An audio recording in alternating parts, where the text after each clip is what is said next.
Hello friends.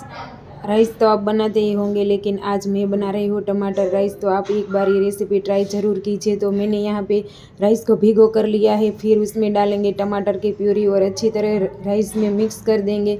फिर मैंने यहाँ पे एक पैन लिया है, उसमें डालेंगे 2 चम्मच के करीब तेल।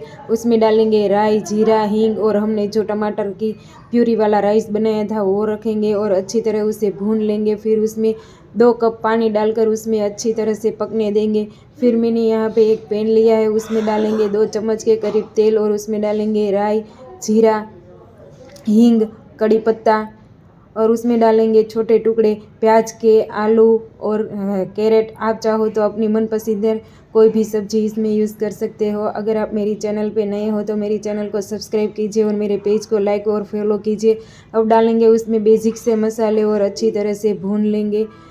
आप ये रेसिपी ट्राई कीजिए और मुझे कमेंट कीजिए। फिर हमारे राइस है वो पक चुके हैं, अब उसमें राइस मिक्स कर देंगे और अच्छी तरह से उसे भून लेंगे। तो तैयार है हमारा टमाटर वाला राइस।